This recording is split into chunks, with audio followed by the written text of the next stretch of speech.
What's up YouTube land, Xeno Gaming here, and welcome back to episode number 9 of my F1 2021 My Team mode. And this time around we are going to Hungary for the Hungarian ring, and hopefully this track, I like this track a lot, love to drive it, and hopefully we can have a really good result. And it's going to be a wet qualifying, a wet race, as you can see right there.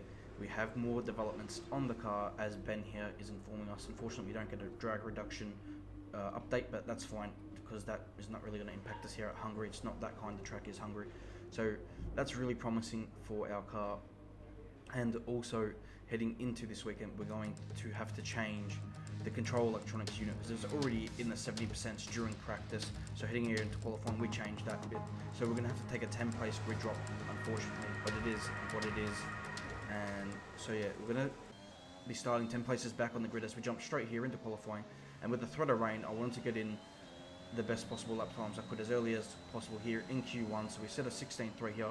We're going to only do one run on that set of tyres. We come back, end of the session, it's still dry thankfully, and we're going to come around and set a second lap time here on the new set of tyres, and we much improve on this lap. We go almost 4 tenths quicker there, and we're able to get through to Q2 for the first time in a few Grand Prix, which was really nice to see. Just beating Giovinazzi there and getting into 16th place with Giovinazzi out, Schumacher out, Russell is out, Latifi out as well. You'll see that once I scroll down. Mazepin there in 20th, actually beating Latifi, and really disappointing for my teammate Lundgaard to only qualify 22nd and last on the grid. Really disappointing actually, considering I can get the car out of Q2. But as we come into Q2 here, you can see how much darker the sky is as we exit the pit lane. We are desperately needing to get in the lap in as quickly as possible. The rain is coming. We're not sure how long it's going to come. This is now my flying lap here. The start of my flying lap coming through turn 3. You can see the rain has started to fall here on my first flying lap. So we need to get this lap in on the dry tyre, and the rain, it's going to come very quickly. As you can see, this is the same lap. This is now into the third sector, and look how treacherous this third sector is as we come into it. I go very cautious here and very gently, and you can just see how much little grip there is here. You can see there's a Mercedes up ahead, or Aston Martin, sorry, he comes straight into the pits, I think. No, he's on the track still, actually. Looks like he went into the pits, but anyway, we're going to come across very gingerly. The DRS disabled as we come across the line. Leclerc, we're 2 seconds slower than Leclerc, who's about 5 seconds up the road. That's how much time we lost. And Kimi was a little bit slower than us, but then yeah, Verstappen came across the line even slower, and then the rest of the guys are on Inter. So we get through to Q3 for the first time this season because of the rain. So that's fantastic. And the grid penalty means we won't start in the top 10, but we won't start last in the grid, being able to get through to Q3. Our rival Lance Stroll qualifies 16th, we win the rivalry. He's a new rival for the next few races, which is going to be interesting. Our old rival Raikkonen qualifying in 3rd, which is interesting. But as we now jump here to Q3, I go out for a set of intermediates. This is the first lap I set, and the rain stopped and the track's starting to dry up again. So we're now going to jump straight onto the soft tyre. This is now the end of the session. There's 40 seconds left. This is my one and only time lap here on the soft tyre, and this is what we're going to do. So you can see how much the sun's out now. So the track change has been incredibly quick in terms of the conditions, and we're going to come here into turn 1 and dive at the apex. Going to try and get the car out of here, get the rotation, and you can see we're already massively up on our intermediate lap time. Coming here into turn 2, Q2. And 3rd gear corner, and then short shift in the 4th and getting the power down flat easily through turn 3 and on the run up the hill towards turn 4. This is one of the best corners on the calendar. Downshift 6th, throw the car in, I'll use the curb and back to 4th gear for this long right hander. Be patient on the throttle, and then coming up to the chicane back down the 3rd gear. You got to use a lot of curb through here, inside, outside, all the track on the outside, back to 4th gear for this left hander, and then the right hander. Got to be patient on the throttle here, and then blast it on the run to turn 11, and this is a 6th gear corner. Get on the throttle, use all the road on the outside, and now the run up here to turn 12 here. 3rd gear corner, using all the curb on the outside. Curbs are nice, very friendly there. Turn 13, hate this corner. 3rd gear, getting on the throttle very patiently, and then last corner here, I take that wide entry, trying to cut it back in and get on the throttle as early as possible for the run down the straight and the run to the line here. And that lap time is going to be good enough. Time to remind ourselves of our top 3: Hamilton, Bottas and Max Verstappen. Well, that wraps up qualifying, but don't worry, we'll be back tomorrow as we head into the Grand Prix. Didn't realise Crofty was going to be talking there, but yeah, 9th place, and we actually out-qualified Rockin, which is positive. So, yeah, out-qualifying Kimi, we out-qualified Stroll, obviously. We're going to be starting 19th for the Grand Prix because of the engine penalty, but, you know, we'll give it to Crofty for the race. Welcome to Budapest once again for another round of the Formula One World Championship. Historically, a good race for first victories with Button, Hill, Alonso and Heikki Kovalainen all reaching the top step of the podium for the first time here. The Hungaroring, it's like Monaco without the boats. 14 corners, 6 to the left and 8 to the right, and some very tricky corners to deal with. These rainy conditions out there aren't going to help either, so it's very likely we'll see a safety car or two during today's race.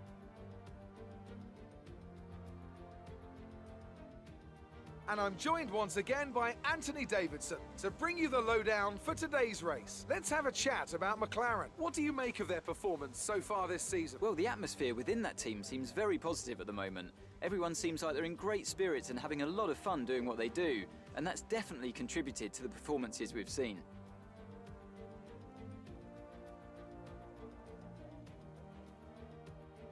It's time to take a look at our starting grid for today's race. Lewis Hamilton lines up on pole position, and it's Valtteri Bottas that completes the front row.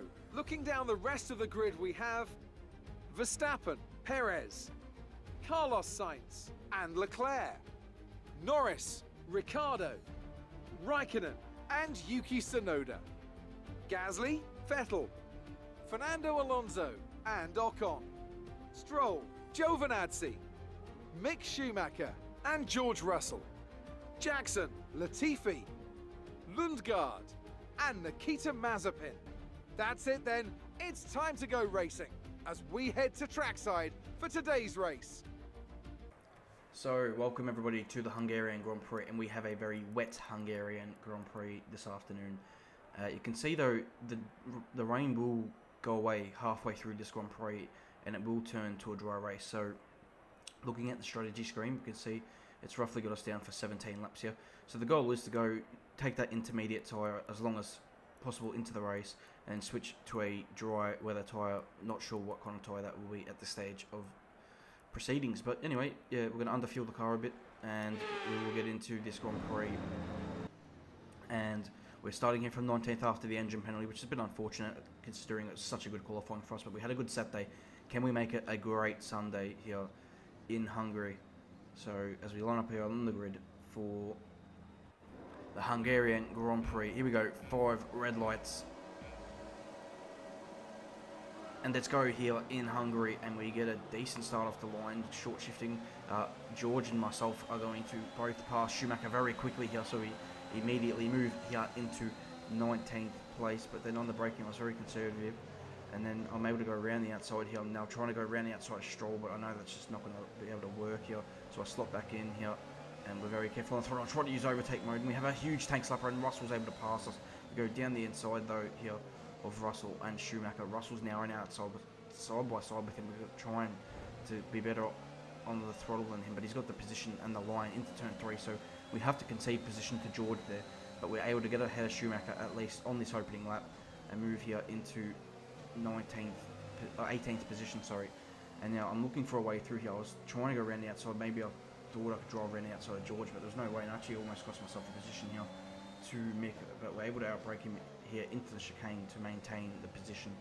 So yeah, obviously it's not like real life where you might be able to use different lines and drive around people. I remember Fernando Alonso in 2006 at this track in Hungary. He drove right around the outside of cars at turn 5, but you're just not able to do it in the F1 game. So yeah, I wish Cody's would fix the wet weather grip levels, because obviously offline grip is very, very good in the wet compared to the normal racing line, because there's just less rubber on that part of the track, and for whatever reason, when it's wet, that part of the track is just more grippy.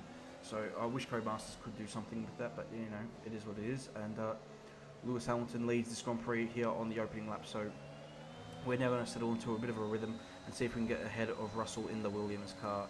So yeah, we're going to see, maybe we'll have a look here into turn 1, but yeah, we're just not close enough. We don't want to send it in these conditions at this stage of the race. But anyway, moving on here to lap 3, end of lap 3, and you know, we're in a bit of a train, and the reason why we're in a massive train, you've got to remember, Kimi Räikkönen started 9th in this Grand Prix, and he actually got ahead of one of the McLarens at the start as well, so he's sitting currently 8th, and you can see that's the train as we dive down the inside of Russell here into turn 1. We were very close this time round, and we're able to get the move done here. So that's why there's this massive train of cars. It's because of Kimi Räikkönen. We're now on the back of his teammate Antonio Giovinazzi. Yeah, this is now lap 7, so we've been sitting behind him for a few laps here, but this is the best look we've got. We're using all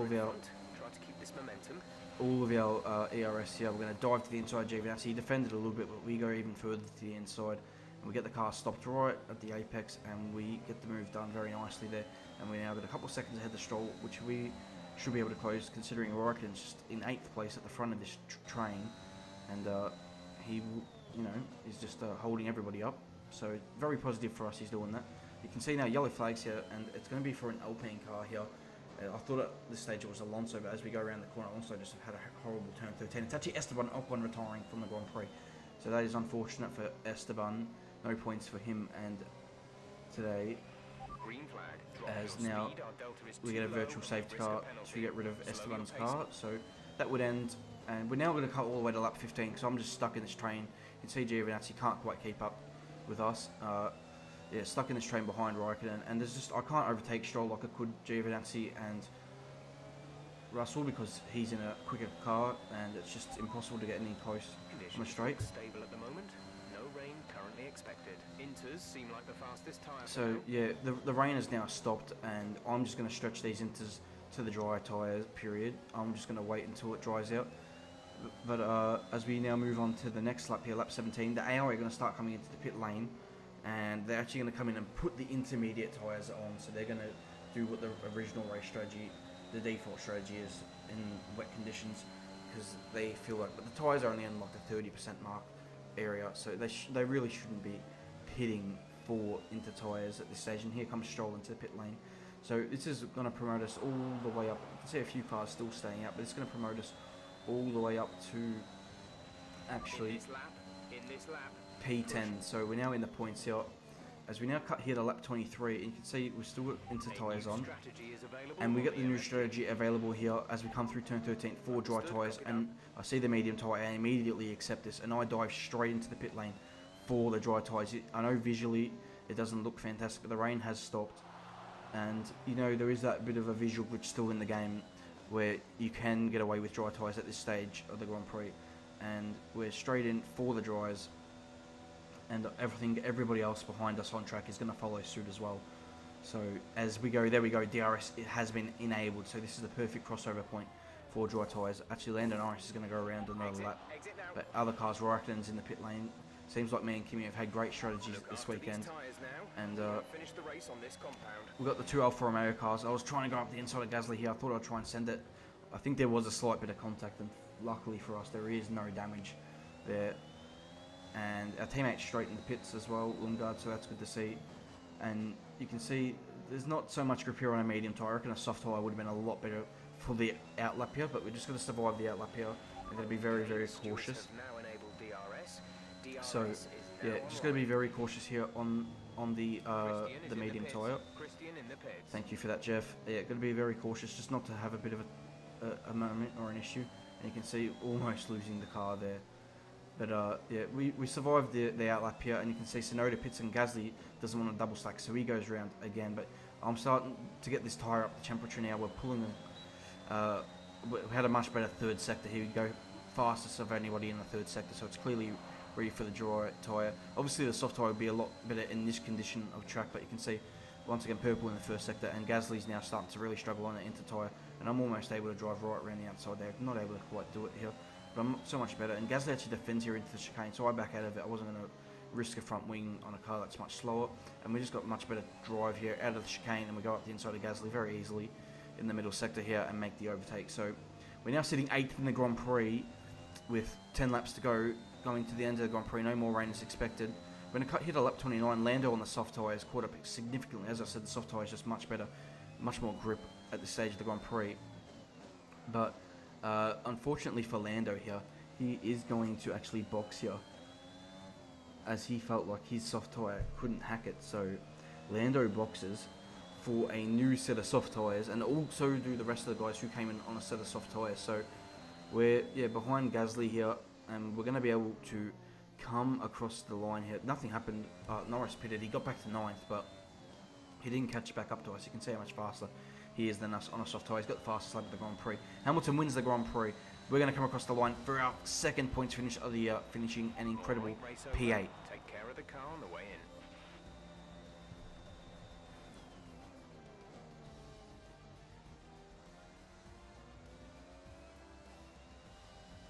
It's victory in Budapest then, and what a victory it is after an incredible Grand Prix.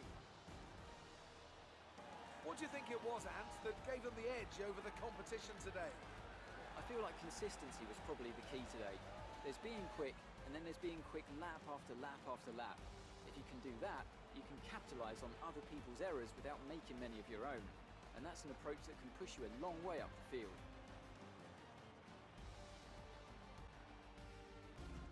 After an excellent performance at the Grand Prix, I'm sure there'll be plenty of celebrations tonight amongst the Mercedes team, and they certainly deserve it.